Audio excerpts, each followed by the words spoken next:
2025 সালে বৈশ্বিক মোট দেশজ উৎপাদন জিডিপি প্রবৃদ্ধির পূর্বাভাস 2.7% থেকে 2.3% নামিয়েছে বিশ্বব্যাংক। 10 জুন গ্লোবাল ইকোনমিক প্রসপেক্টস প্রতিবেদনে এই পূর্বাভাস দেয়া হয়েছে।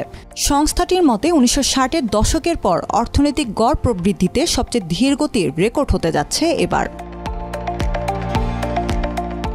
2025 সালের দ্বিতীয় গ্লোবাল ইকোনমিক প্রসপেক্টসে বলা হয়েছে, চলমান বাণিজ্য উত্তেজনা এবং নীতিগত অনিশ্চয়তার কারণে 2025 সালে বৈশ্বিক অর্থনীতি প্রবৃদ্ধির পূর্বাভাস উল্লেখযোগ্য হারে কমানো হয়েছে।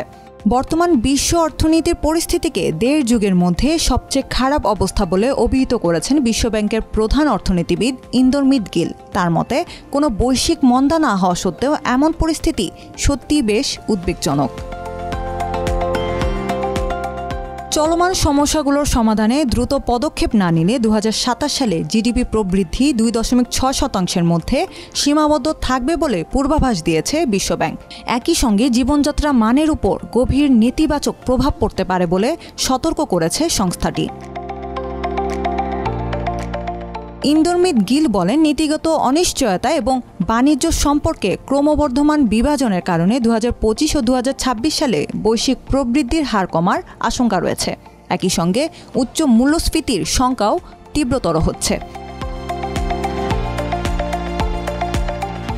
10 জুন প্রকাশিত গ্লোবাল ইকোনমিক প্রসপেক্টস প্রতিবেদনে বলা হয়েছে, উন্নত অর্থনীতির দেশগুলোর অর্থনৈতিক প্রবৃদ্ধির হার তুলনামূলক বেশি কমতে পারে, আর কঠিন চ্যালেঞ্জের মুখোমুখি হতে পারে স্বল্প আয়ের দেশগুলো। ইন্দরমিত গিল জানান, 2025 ও 2026 সালের পণ্যের দাম তুলনামূলক কম থাকার সম্ভাবনা রয়েছে। পণ্য মূল্য এবং বাজারে অস্থিরতার মধ্যে সমন্বয় করতে বেগ পেতে হবে উদীয়মান বাজার এবং উন্নয়নশীল অর্থনীতির দেশগুলোকে। অর্থনৈতিক প্রবৃদ্ধিতে ধারাবাহিকতা রক্ষায় উন্নয়নশীল দেশগুলোকে আন্তর্জাতিক বাণিজ্যে শুল্ক ছাড়ের পরামর্শ দিয়েছে বিশ্বব্যাংক। একই সঙ্গে উদীয়মান শিল্পগুলোর সুরক্ষায় নীতিগত সহায়তা কার্যক্রম সম্প্রসারণের কথাও বলা হয়েছে সংস্থাটির গ্লোবাল ইকোনমিক প্রসপেক্টসে।